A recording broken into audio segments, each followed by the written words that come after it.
Obrigada. Eu já tinha colocado para gravar. Ah, já? Já. Então agora você botou para desligar. Tá gravando.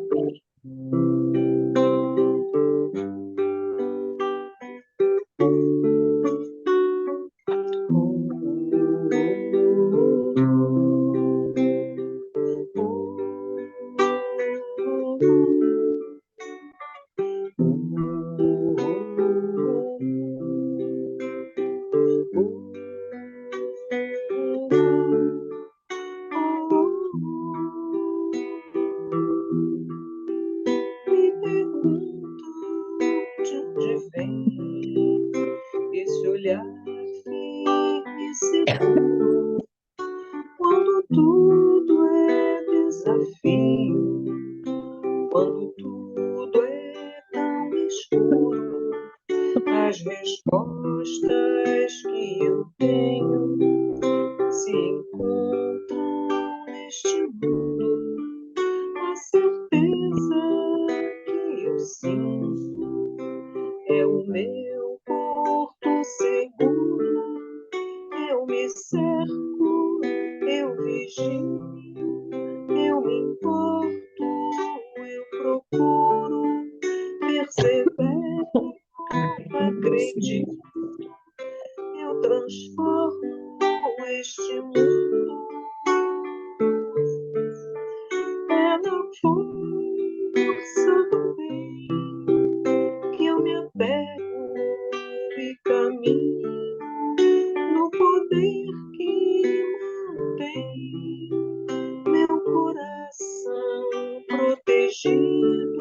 E não há nada, nada, nada a temer, pois a força do bem é o maior poder. É na força do bem que eu me apego e caminho, no poder que mantém meu coração protegido. E não há nada, nada, nada a temer, pois a força do bem é o maior poder. 56.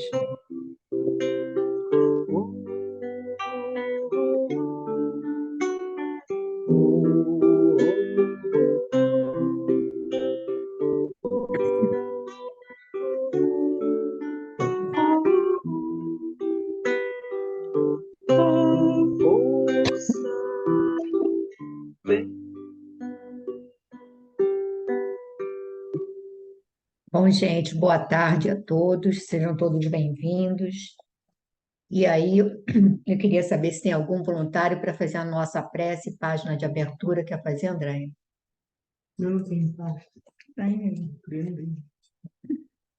Então, eu vou colocar Pois aqui. como? A primeira prece, André. Não. Você vira não, você vira não. Não vai aparecer.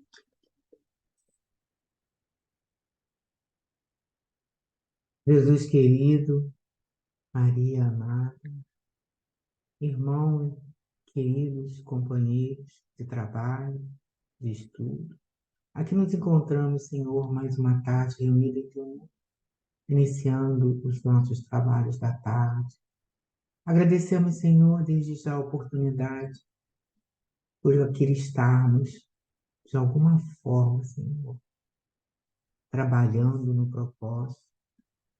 Pensamos muitas vezes, Senhor, em estarmos doutrinando, fazendo o estudo com outros espíritos, com espíritos amigos, com os espíritos obsessores, mas, na verdade, esse estudo também é para a nossa realidade, para a nossa reflexão, para o nosso entendimento. Tudo é colocado para o aprimoramento maior. Que possamos ter esse aprendizado, colocar em prática com nós mesmos, não com os outros ainda, mas com aqueles que são preciosos para nós, mas com o nosso exemplo de que tudo isso será revertido. Então, que possamos ter uma tarde de estudo, de entendimento, agradecendo aos companheiros, aos protetores desta casa, aos amigos espirituais que aqui se encontram, a tantos grupos, Senhor, que vieram para se esclarecer, muitos para entender e até mesmo tomar consciência das suas condições verdadeiras. Agradecemos o propósito do início do nosso trabalho para mais tarde e começa aqui. Que o Senhor possa permitir a tua presença, que sintamos, Senhor, o coração mais leve, mais puro, e que possamos esquecer todas as nossas dificuldades e batalhas diárias. Permaneça conosco hoje e sempre, graças a Deus. Jesus da dificuldade. Não se turbe o coração. Jesus, João 1, 14, 27. Jesus nunca prometeu aos discípulos qualquer isenção de dificuldade, mas com frequência reclamava-lhes o coração para a confiança. No cenáculo, descerrando afetuoso coração para os aprendizes, dentre muitas palavras de esperança e de amor, asseverou com firmeza: não se turbe o vosso coração, nem se atemorize. Pacificava o ânimo dos companheiros timoratos entre quatro paredes, sabendo que em derredor se agigantava a trama das sombras. Lá fora, Judas era atraído aos conchavos da deserção. Sacerdotes confabulavam com escribas e fariseus sobre o melhor processo de enganarem o povo, para que o povo pedisse a morte dele. Agentes do Sidério penetravam, Sinédrio, penetravam pequenos agrupamentos de rua, assolando contra ele as forças da opinião. Perseguidores desencarnados exercitavam o cérebro dos guardas que o deteriam no cárcere, e quantos lhe seguiam a atividade, regurgitando o ódio gratuito. Prelibavam-lhe o suplício. Jesus, percussiente, não desconhecia a conspiração das trevas. Entretanto, lúcido e calmo, fim do entendimento com os irmãos de apostolado, dirige-se à oração no jardim, para além da oração, confiar-se aos testemunhos supremos. Não procures assim fugir à luta que te afere o valor.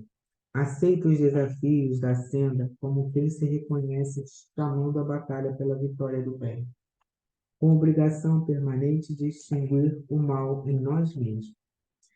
E não apeles para o Senhor como advogado da fuga calculada ao dever. Lembra-te de que o Mestre a ninguém prometeu avenidas de sonho e horizontes azuis na terra, mas sim, convicto de que a tempestade das contradições humanas não poupariam a ele próprio, advertiu-nos sensadamente: não se vos turbe o coração. Pode explicar, querida? Pode ler. Bom, Glorinha, eu lembrei ao ler essa página, que o pessoal, quando a gente está estudando há 2000 anos, aí o pessoal ficava perguntando do outro cenário, do como que Emmanuel ali não faz não entra nessas minúcias. Né? Aí aqui ele explica todas as manobras, quer dizer, ele enumera as manobras que havia por trás de tudo aquilo. Eu vou até Por que colocar escolheram Barrabás, né? aí ele vai mostrar todos esses artifícios.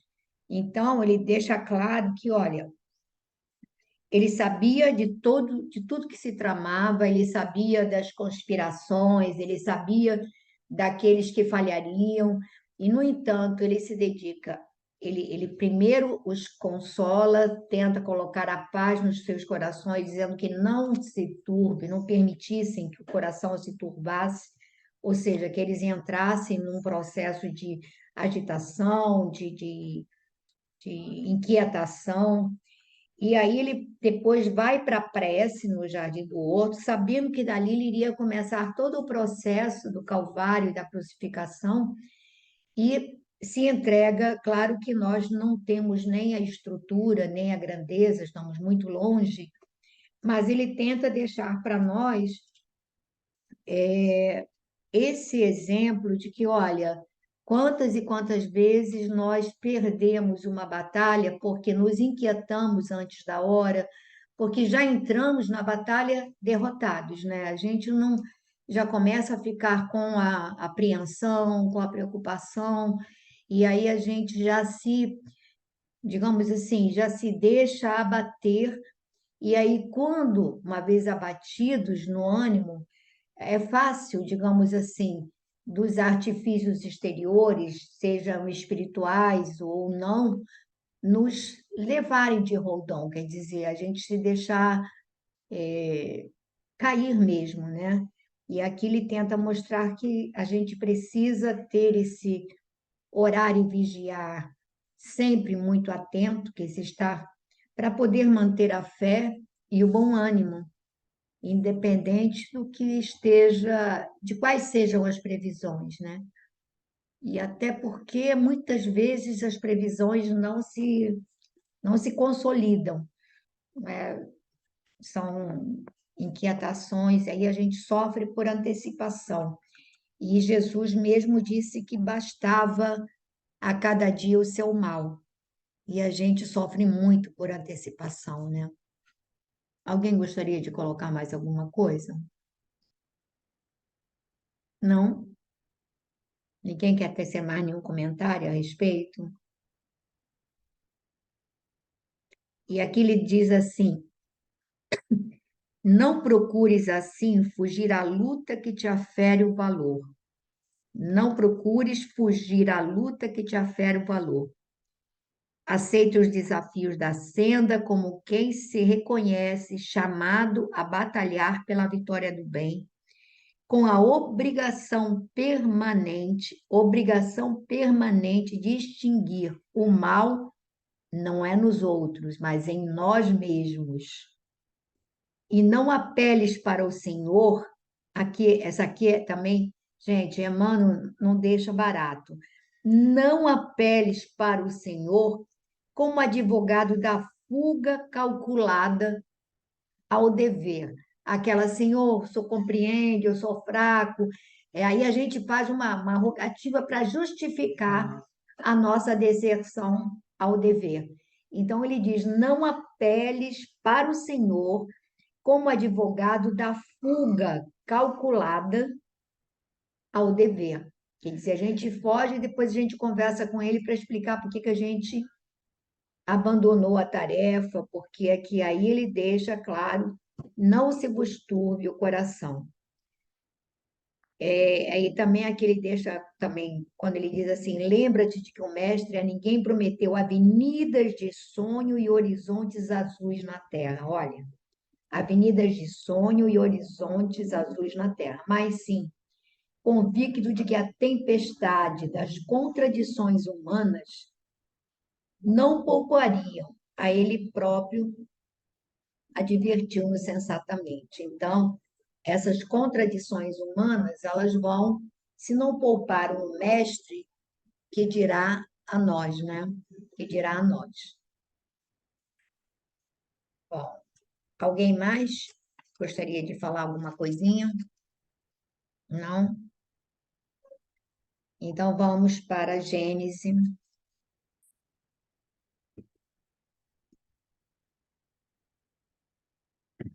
capítulo 13. Qual é o item mesmo que nós estamos? 10. 10.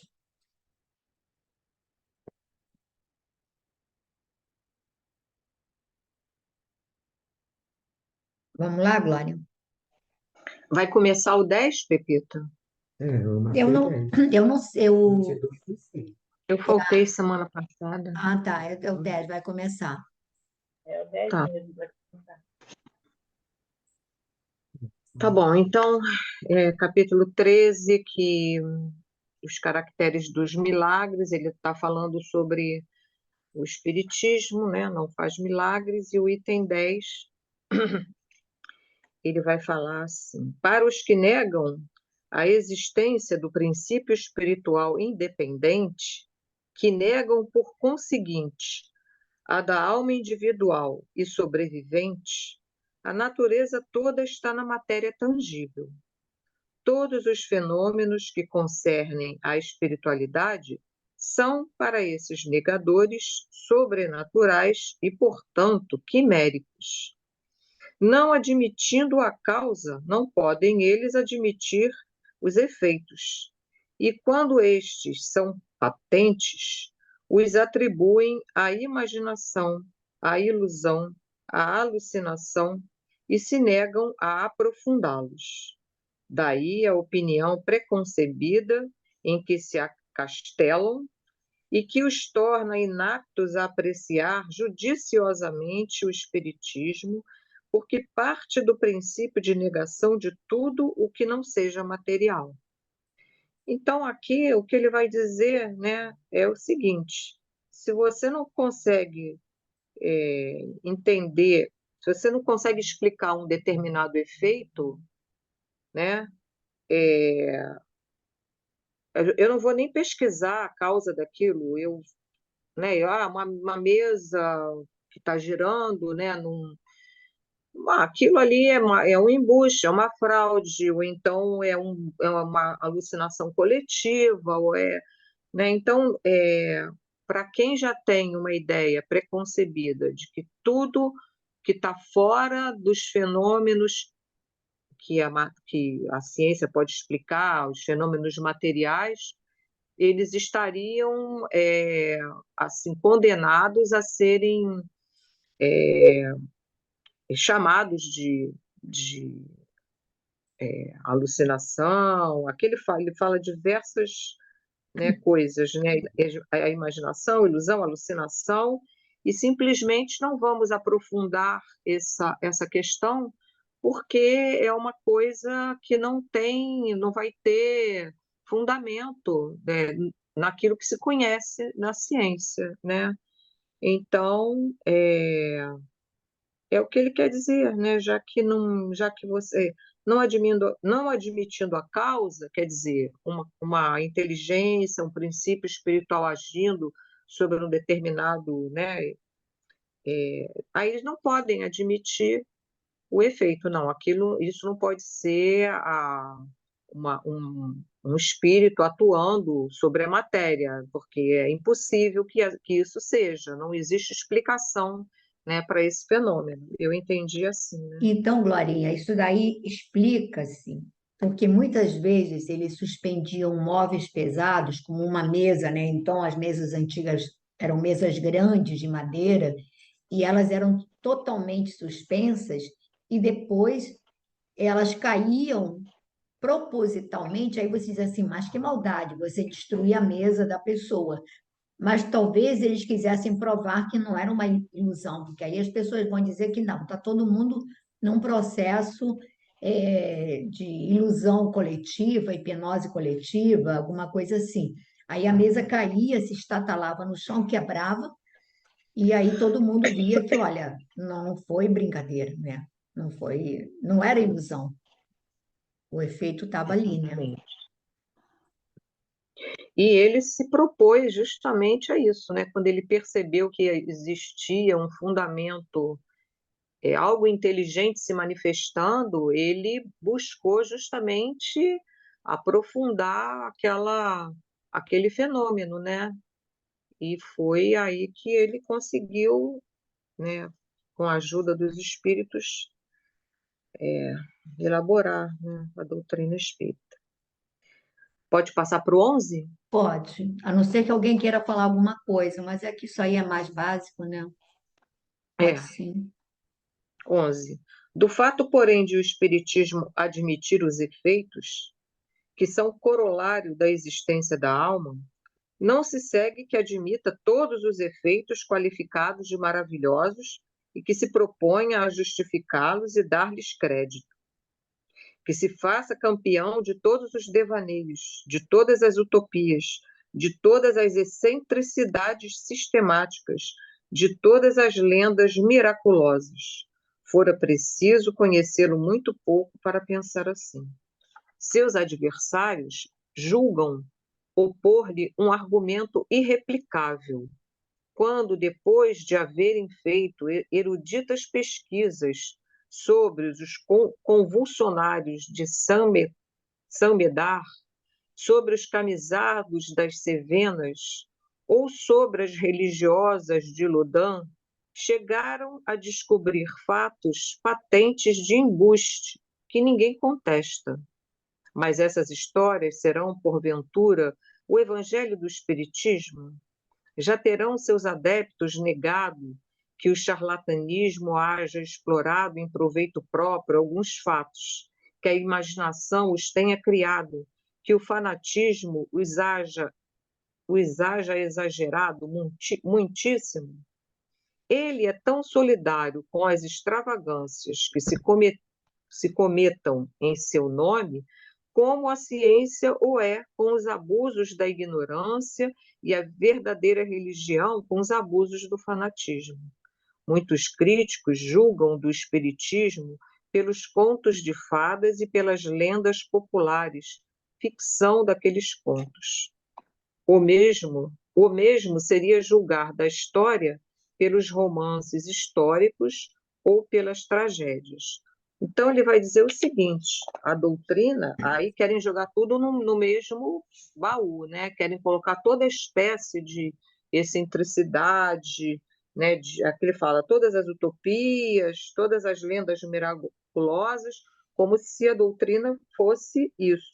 Então, ele fala: fora preciso conhecer muito pouco para pensar assim, né? E aí, naquela época, eu não pesquisei direito sobre isso aqui que ele está explicando, né? Ele está falando sobre situações que ocorreram, que as pessoas foram pegar desses acontecimentos para tentar mostrar que a doutrina espírita era um embuste. Eu vi aqui alguma coisa sobre os camisardos, que ele fala das Cevenas, né? Que eram aqueles protestantes que se revoltaram contra lá um edito que acabou com a permissão deles terem a sua religião, né? Que havia e depois foi proibida novamente, né? Ocasionando aquelas brigas todas. E que essas pessoas apresentavam cenas assim de convulsões, enfim. E aí as pessoas começaram a dizer que aquelas coisas seriam demoníacas e querendo justificar, né, que a doutrina compactuaria com essas situações, né? Então ele vai dizer que ele pergunta: essas histórias serão porventura o evangelho do Espiritismo? Né? Então ele vai mostrar que não tem nada a ver, né? E ele diz que a doutrina não vai compactuar com nenhum tipo de charlatanismo, né? Nada que você vá usar em proveito próprio, né? Assim como a ciência também não compactua com as extravagâncias, né? E como a religião não compactua com o fanatismo, a doutrina espírita também não compactua com situações que são aberrações, né? Que são fora vamos dizer, do propósito da doutrina, né? De explicar com um método, né? Com uma visão é, bem lúcida, né? Fatos, né? E não colocar tudo no mesmo balaio e dizer que seria o espiritismo, né? E ele fala também a própria história, né? Você não pode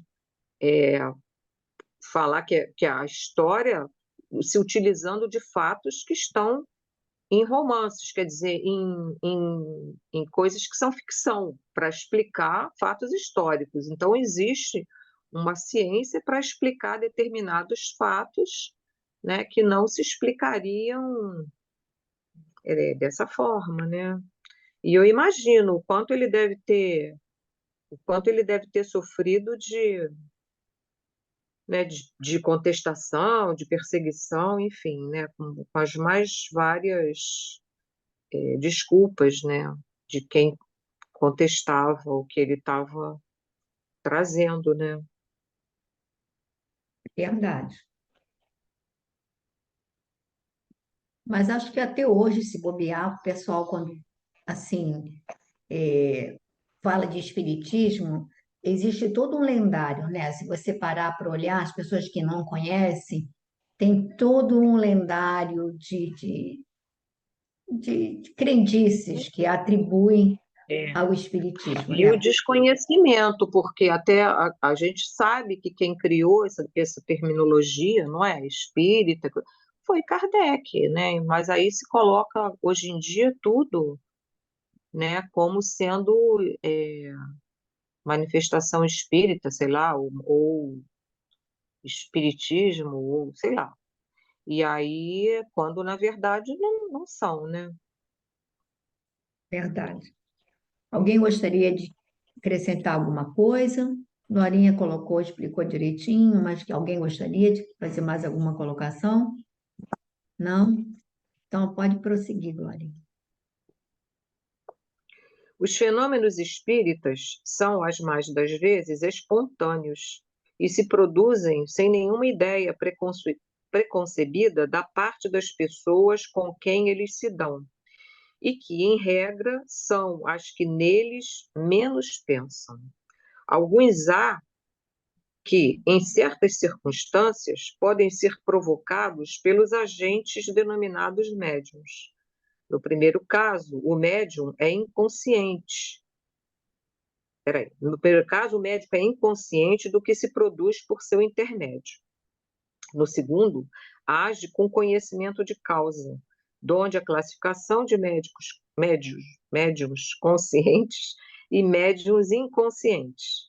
Estes últimos são os mais numerosos e se encontram com frequência entre os mais obstinados e incrédulos, que assim praticam o espiritismo sem o saberem nem quererem. Por isso mesmo, os fenômenos espontâneos revestem capital importância, visto não se poder suspeitar da boa-fé dos que os obtêm.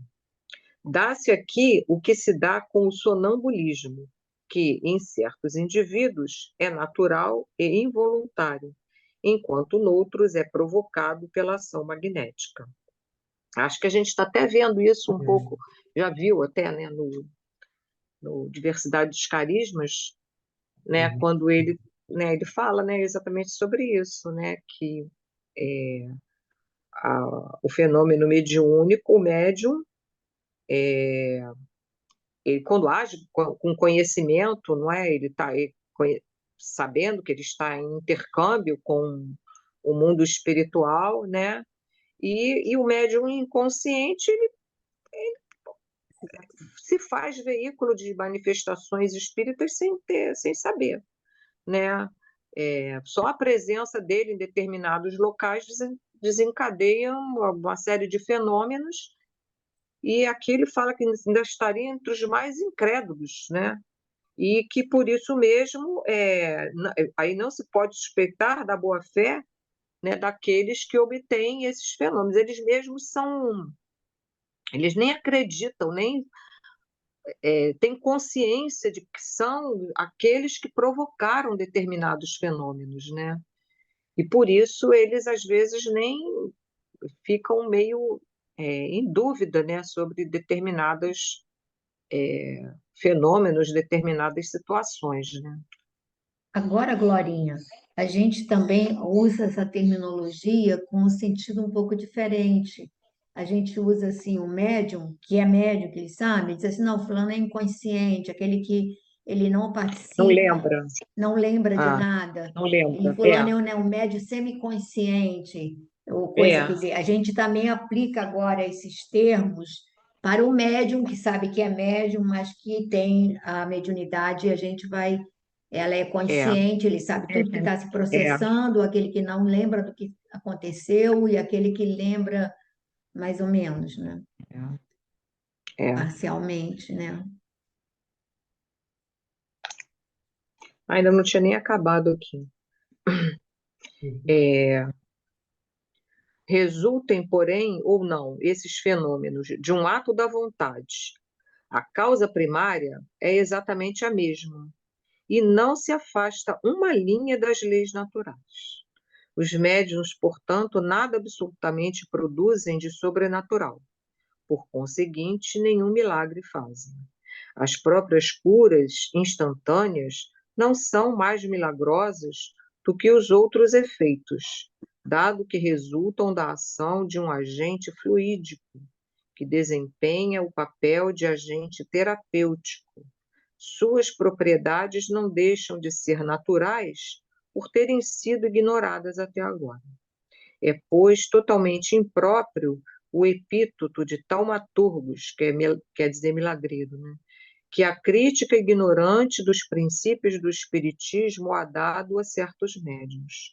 A qualificação de milagres emprestada por comparação a esta espécie de fenômenos somente pode induzir em erro sobre o verdadeiro caráter deles. Então, ele está falando que mesmo diante de uma cura, né, que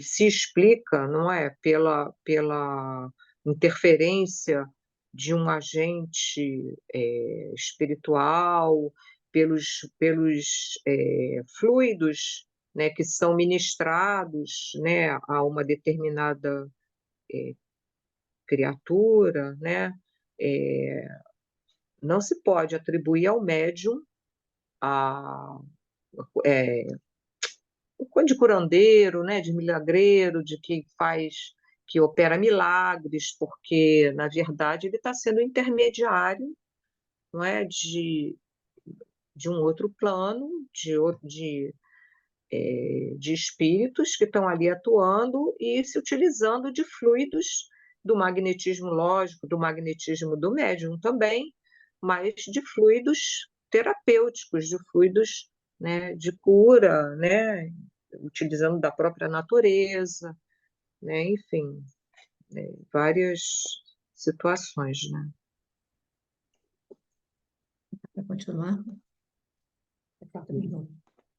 Faltam 4? 4 minutos. Continua ou Tá. para? Eu acho que não sei, Glorinha. Que é grande o 13, né? Se você estiver, senão a gente vai para o outro livro. Então podemos parar aqui, né?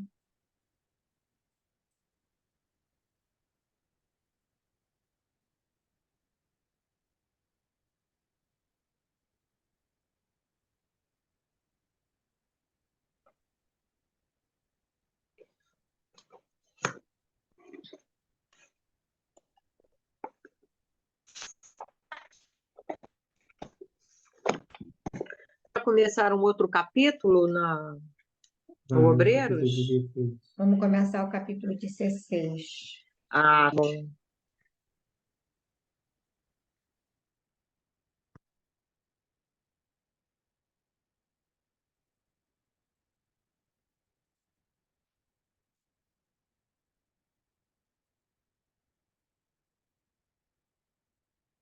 Quer começar, Deise?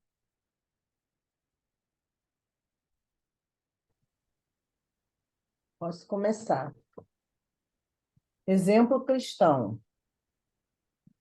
De conformidade com o roteiro de serviço traçado pelo assistente, Hipólito e Luciana ficariam na casa transitória, atendendo às necessidades prementes de Dimas, recém-liberto, enquanto nós, ambos, acompanharíamos Fábio em processo desencarnacionista. Fábio permanece em excelente forma, esclarecemos o orientador, e não exigirá cooperação complexa. Preparou com relação ao acontecimento, não só a si mesmo, senão também os parentes, que ao invés de nos preocuparem, como acontece comumente, serão úteis colaboradores de nossa tarefa. Falava Jerônimo com sólida razão, porque, em verdade, mostrava-se Dimas em lastimável abatimento. Apesar da fé que lhe aquecia o espírito, as saudades do lar infundiam-lhe inexprimível angústia. Às vezes, fim da conversação serena, em que se revelava calmo e seguro nas palavras, punha-se a gemer doridamente, chamando a esposa e os filhos inquietos. Em tais momentos, tornava aos sintomas da moléstia que lhe vitimara o corpo denso, e com dificuldade conseguíamos subtraí-lo à estranha psicose, fazendo-o regressar à posição normal. Tentava desvencilhar-se de nossa influência amiga, como se houvera enlouquecido repentinamente no propósito de fugir sem rumo certo. Gritava, gesticulava, afligia-se como sonâmbulo inconsciente. Vamos comentar, Deise? Eu acho melhor parar, né? Nossa, você vê, né? E ele com todo o amparo que teve, né? E a gente fala, né? A pessoa que ele era, né? O trabalho edificante e até se prejudicando, né? Prejudicando o seu corpo físico.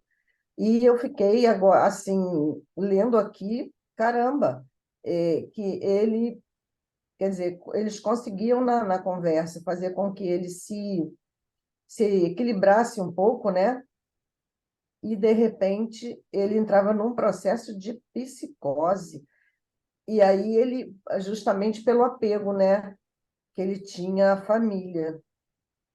E aí eu achei muito pesado, né? Porque ele tentava se desvencilhar de todo esse amparo, né? De toda essa ajuda que ele teve e continua tendo, né? Para fugir sem rumo, quer dizer, acreditando ele que ia encontrar com a família, né?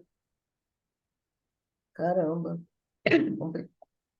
Deise, eu li isso, aí eu trouxe isso para nós, pelo seguinte: quantas e quantas vezes nós nos embrenhamos em determinadas ideias, e quando alguma pessoa sensata nos aconselha, a gente se sente incomodado, porque você não quer ouvir aquele conselho, você quer dar vazão àquela tua ilusão, àquela tua ideia, você quer cultivar aquilo. A gente cultiva algo que nos dá prazer, algo mórbido.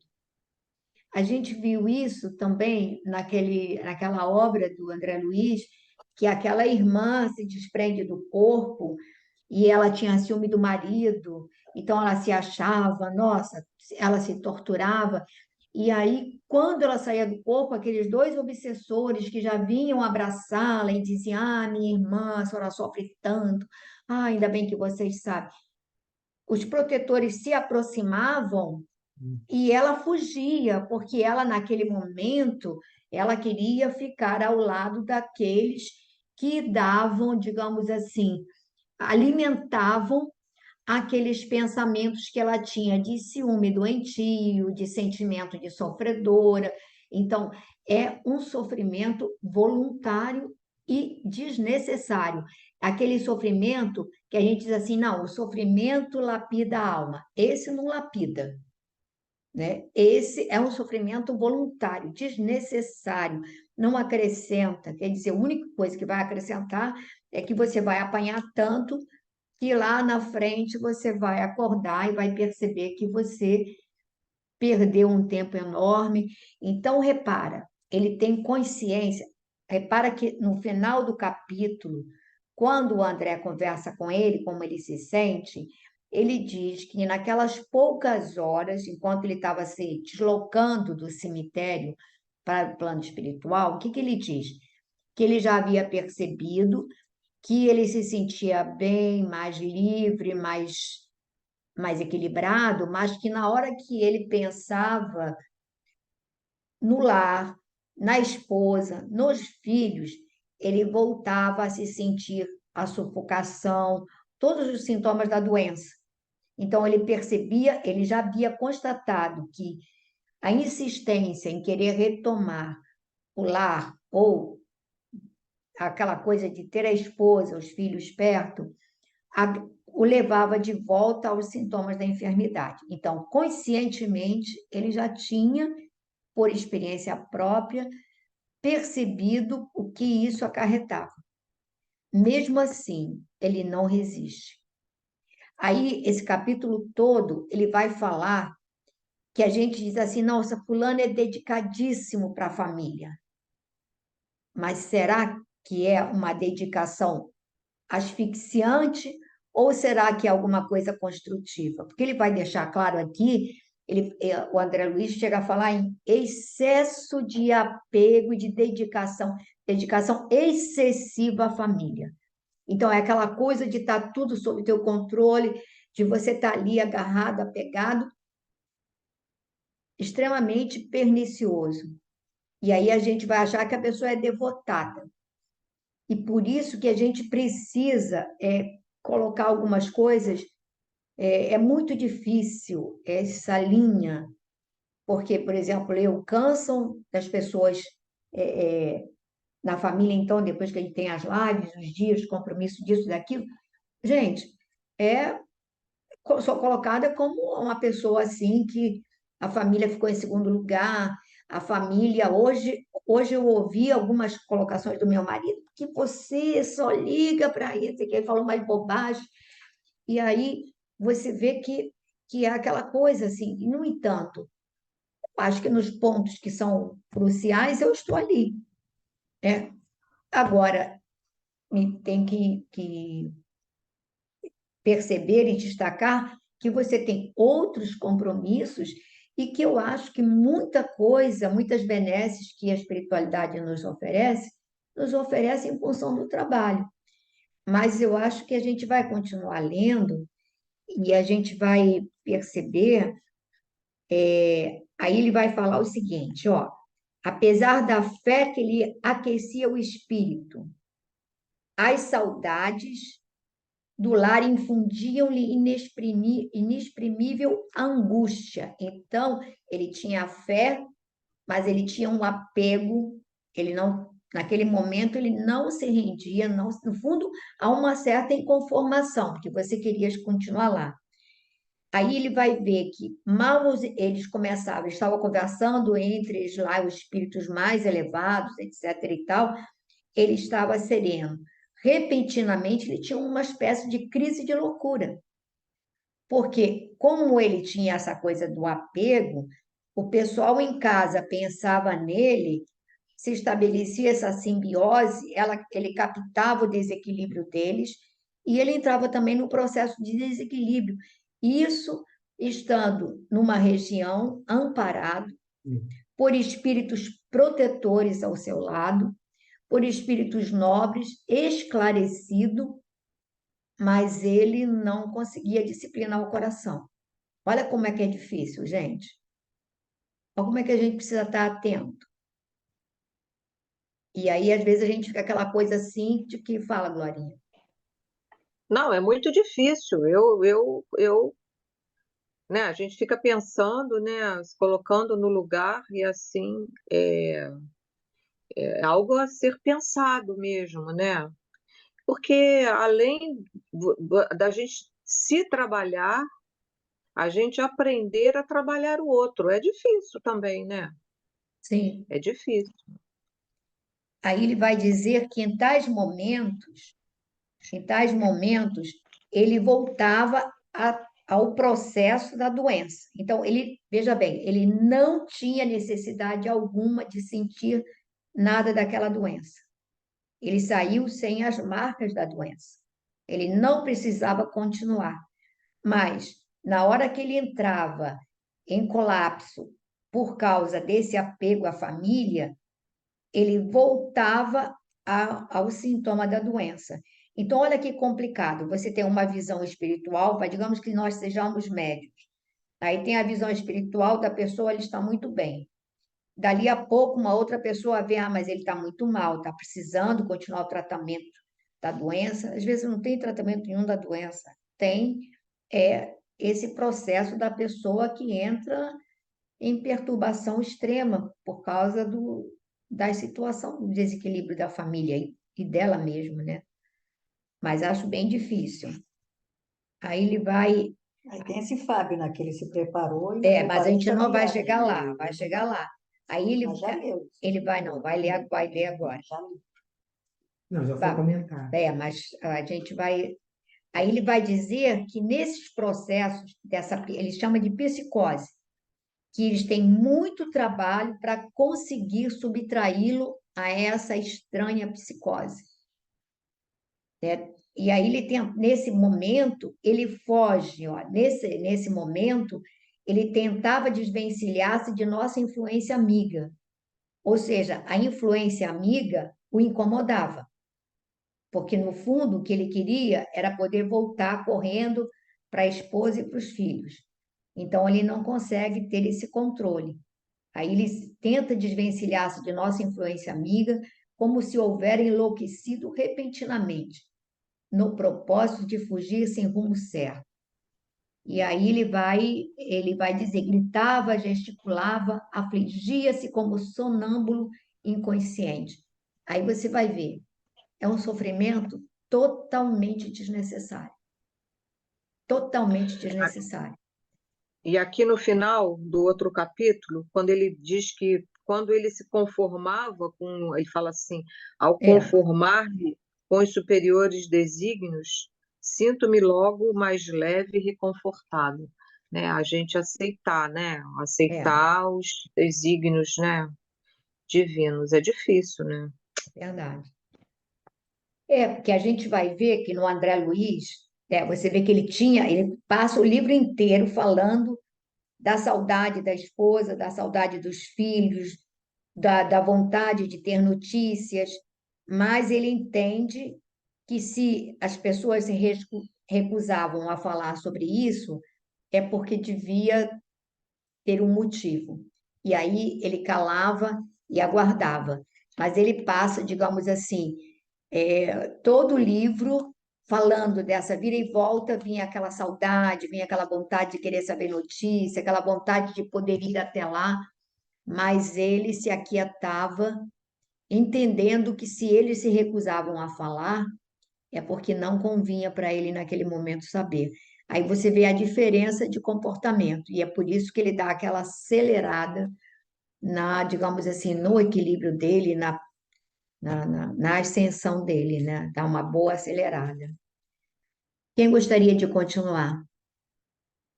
Fátima quer continuar? Continuará?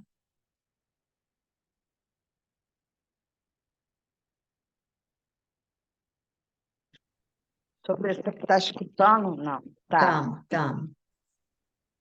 peraí, deixa eu ver onde parou. Não pude dissimular. Não pude dissimular a surpresa que me assaltou diante da ocorrência.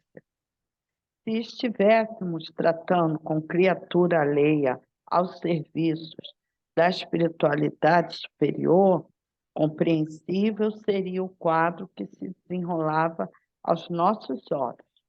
Mas Dimas fora instrumento dedicado do Espiritismo evangélico, consagrar a existência às benditas realizações da consoladora doutrina do túmulo vazio pela vida eterna.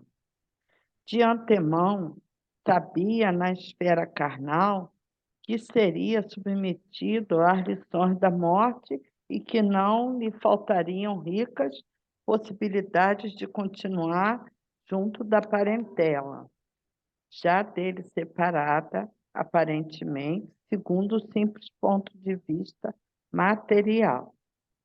Por que semelhantes distúrbios? Não merecer a ele excepcional atenção de nossos superiores hierárquicos? Vali-me de momento adequado e expus ao nosso dirigente as indagações que me absorviam o raciocínio.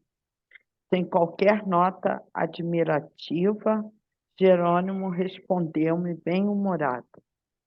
Você deve saber, André, que cada qual de nós é, por si mesmo, todo um mundo. Esclarecimentos e consolações são dádivas de Deus. Nosso Pai mas nosso Pai, mas convicções e realizações constituem obra nossa. Cada servidor tem a escala própria de edificações na tábua de valores imortais. A Assembleia de Aprendizes receberá a mesma bagagem de ensinamento, de modo geral, organizada para todos os indivíduos que a integram. Diferenciam-se, porém, os alunos na série do aproveitamento particular. O mérito não é patrimônio comum, embora seja a glória do cume, a desafiar todos os caminheiros da vida para a suprema elevação. Dimas foi destacado discípulo do Evangelho, principalmente no setor de assistência e difusão, mas, quanto a si mesmo, não fez aproveitamento integral das lições recebidas. Espalhou as sementes da luz e da verdade, dedicou-se largamente à causa do bem, merecendo, por isso mesmo, socorro especialíssimo. Contudo, no campo particular, não se preparou suficientemente, qual ocorre à maioria dos homens. Prendeu-se demasiadamente às teias domésticas, sem maior entendimento. Conferiu excessivo carinho à roda familiar, sem noção de equidade no caminho terrestre. Certamente, sob o ponto de vista humano, consagrou-se o necessário à companheira e aos rebentos do lar. Mas, se lhes prodigalizou muita ternura, não lhes proporcionou todo o esclarecimento de que dispunha, libertando-os da esfera pesada da incompreensão. E agora, muito naturalmente, sofre-lhes o assédio. A inquietude dos parentes atinge-o através dos fios invisíveis da sintonia magnética. Para aqui, né? Para. Quer dizer, ele trabalhou, ele fez o bem, né? Eu acho que ele ajudou muita gente, mas ele acabou esquecendo de preparar a família, né? Não levou para junto dele. E se a família acompanhasse ele, a família ia entender, não ia ficar nessa saudade, porque no momento que a família pensa nele, verbaliza nele, ele fica lá. E ele também acabou não se preparando. Não sei, fala você, que você fala melhor do que eu. Não, eu acho que aqui ele vai dizer, esse parágrafo é longo a beça e tem muita É, coisa. sim. E eu só sei fazer destrinchando gradativamente. Então, quando Então, ele vai vai dizer logo no destrinchar. início que cada qual de nós é por si mesmo, todo mundo. Então, não adianta dizer porque acontece assim, acontece assado. Cada um de nós traz uma bagagem própria e aí, em função dos nossos créditos e débitos, nós vamos apresentar determinados comportamentos, não é? E ele vai dizer: esclarecimentos e consolações são dádivas de Deus, nosso Pai, mas convicções e realizações constituem obra nossa. Então, essa construção, essa segurança, esse equilíbrio, essa temperança e essa aceitação dos desígnios é uma construção nossa. Você vê, ele tinha todo o amparo, ele estava sendo assessorado por espíritos nobres, ele estava num ambiente protegido, mas com tudo isso, ele não conseguia disciplinar as emoções, que caíam no terreno de um descontrole emocional e de um comportamento totalmente como uma crise de loucura. E aí ele vai dizer, Bom, a Assembleia de Aprendizes receberá a mesma bagagem de ensinamentos do modo geral, organizada para todos os indivíduos que a integram. Aí vai dizer, diferenciam-se, porém, os alunos na série do aproveitamento particular. Então, ele teve o aprendizado, mas nesse quesito, ele não conseguiu assimilar esse equilíbrio. E também, como você falou, Dinorá, ele não instruiu a família.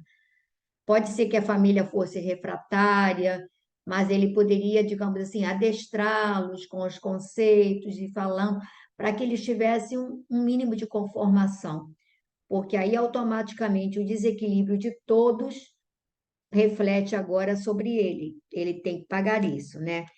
E aí ele reforça que Dimas foi destacado discípulo do Evangelho, destacado, não foi qualquer discípulo, principalmente no setor da assistência e da difusão.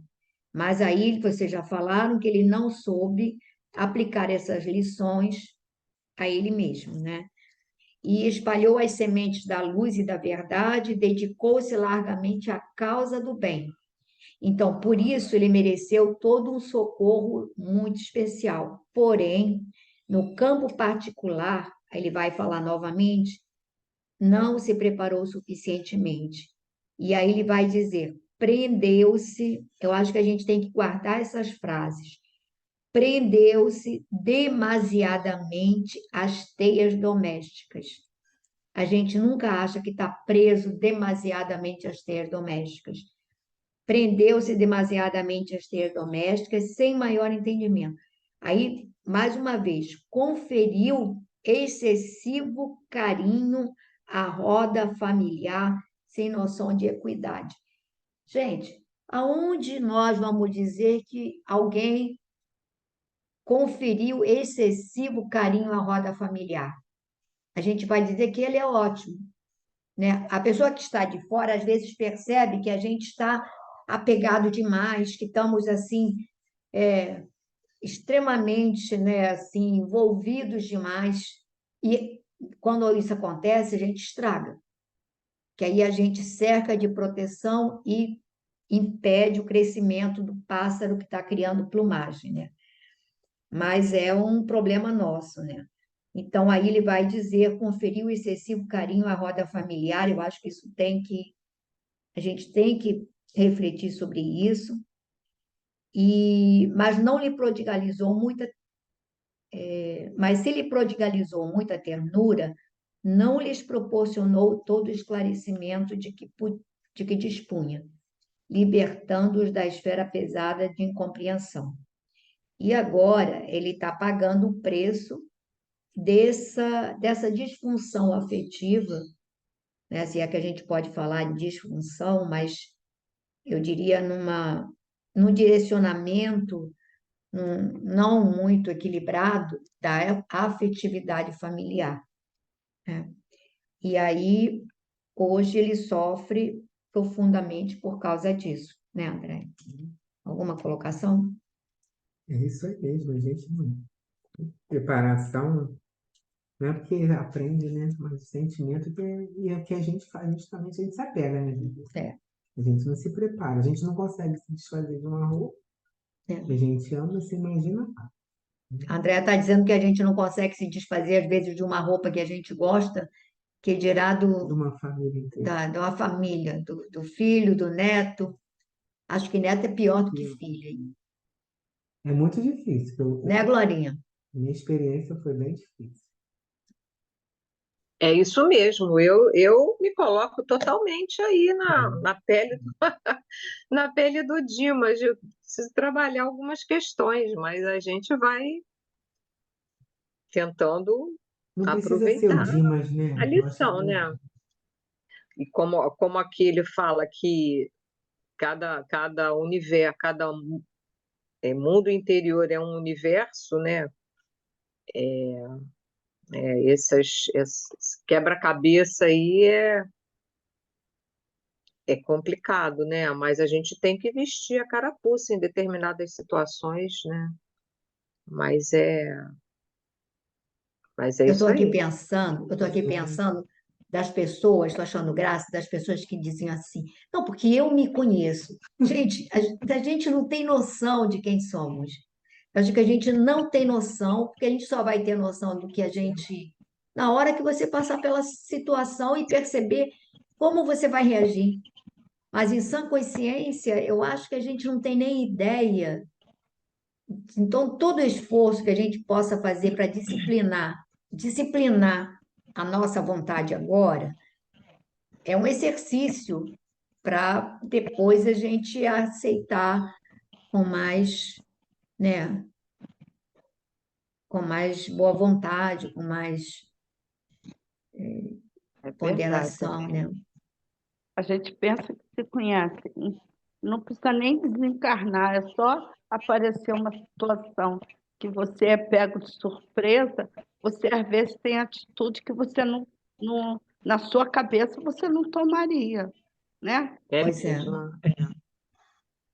Você, de repente, é assaltado, você reage, bate no cara, tal, e você, em sua consciência, você ia fazer aquilo? Não, mas na hora a tua reação é aquela, né? Aí e a gente pensa que se conhece, não, que eu vou fazer assim, assado, mas na hora, ou não sei se é por causa de medo ou apreensão, alguma coisa, a gente toma atitude que a gente, em sua consciência, não tomaria.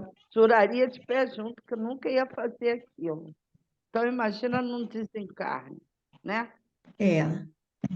Por isso que eu acho que a gente tem que se esforçar para fazer um exercício agora. Assim, É, da gente, eu digo que o exercício, eu sou repetitiva nisso, mas é porque eu acho que o exercício é aquele de prestar atenção em tudo que passa pela nossa mente, pelo nosso coração, que a gente não, muitas vezes não presta atenção. Não presta atenção que naquele momento, o que que você sentiu diante da atitude de fulano? Que aí, de repente, o que que você sentiu de verdade? A gente mascara, mas a gente, às vezes, fica magoado, fica ressentido, isso.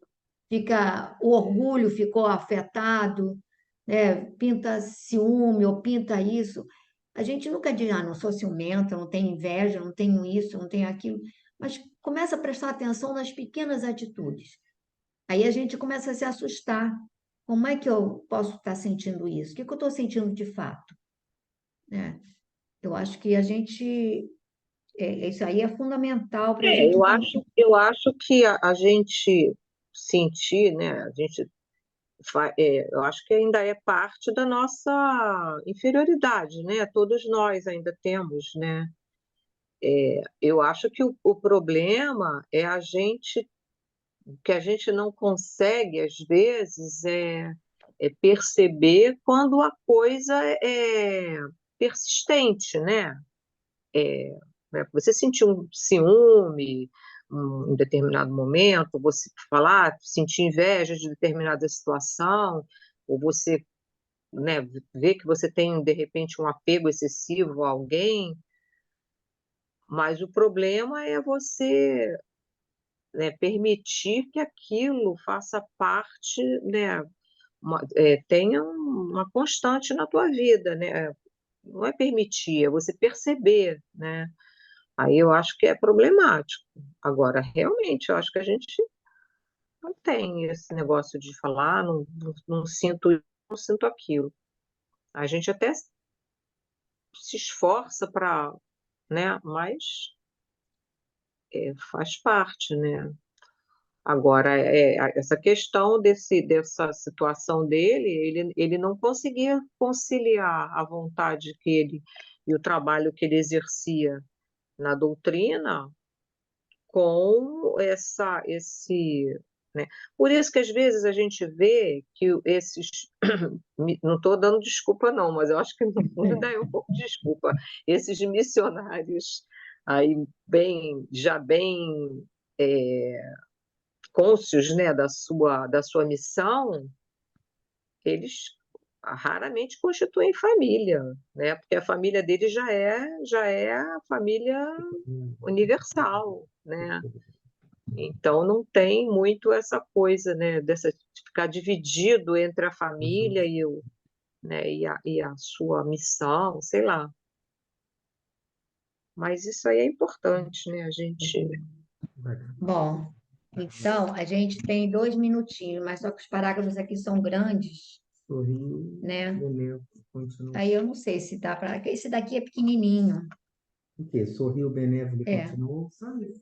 Não sorriu benévolo e continuou. Pronto. Aí, aqui, nosso irmão inegavelmente fez por merecer o auxílio de nosso plano, pois conseguiu enfileirar amigos prestigiosos que lhe dedicam valiosos serviços intercessórios, mas não se preparou interiormente, considerando-se as necessidades do desapego construtivo. Gastará, desse modo, alguns dias para edificar a resistência. Não. Então, ele vai levar um tempinho para isso. Mas, de repente, O ensinamento significativo. de repente pode repetir esse nosso irmão, né? Aqui, vou botar. Para dar continuidade.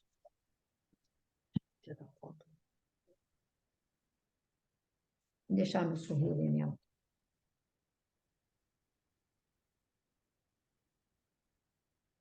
Olha só.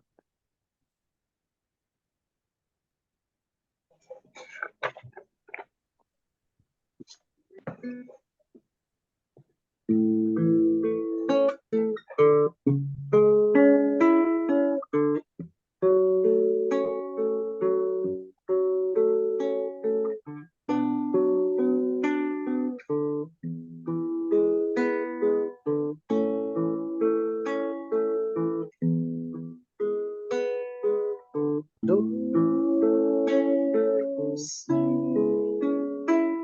Maria,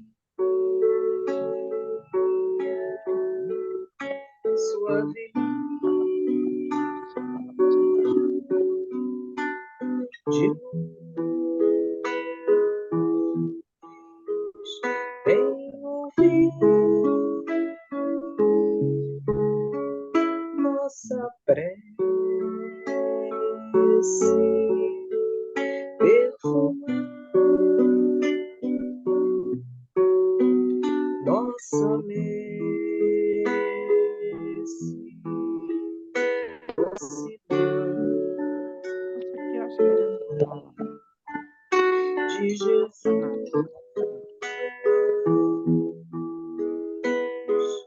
vem Maria, socorrer que sofrem, peregrinos da dor, suplicando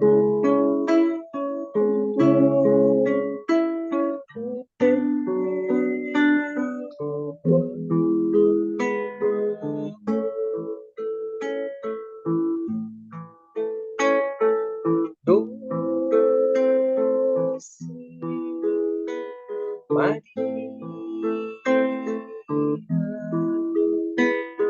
cheia de graça, vem ouvir este amparando os enfermos com teu manto divino,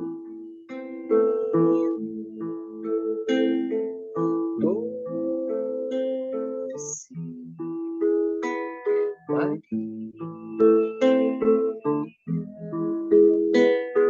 cheia de graça, vem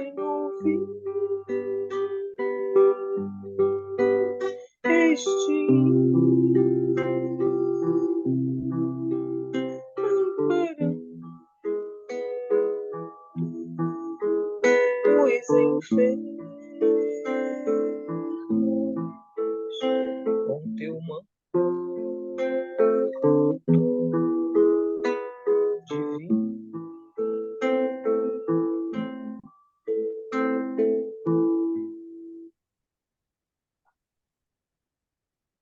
Então, nesse momento, nós agradecemos a Maria, nossa Mãe amantíssima, a Jesus, nosso Mestre amado, a todos os espíritos que em seu nome nos tutelam abnegadamente. Agradecemos a todos os nossos companheiros encarnados e aqueles espíritos que aqui vieram, que estão próximos a nós em nossos lares, participando dessas reflexões, desses estudos. Senhor, que o teu amor possa envolver a todos, que todos nesse momento possam, entrando em conexão com os planos maiores da vida, receber as dádivas do teu amor, da tua misericórdia, do teu amor finito. Abençoa-nos, Jesus. Fortalece-nos o ânimo e a coragem para a luta. Dá-nos, Senhor, olhos de ver e ouvidos de ouvir, para que possamos estar atentos a nós mesmos, no sentido de educar-nos, de policiar-nos, para corrigir os nossos desequilíbrios, que são muitos, Senhor. Então, muito gratos por todo o amparo, pela oportunidade, pelo acesso a essas obras, guardam tanta sabedoria. Ajuda-nos a preparar o terreno de nossos corações, para que essas sementes de luz possam germinar em nós, no nosso comportamento, no nosso pensar, no nosso agir. Que assim seja, Senhor. Muito, muito obrigada.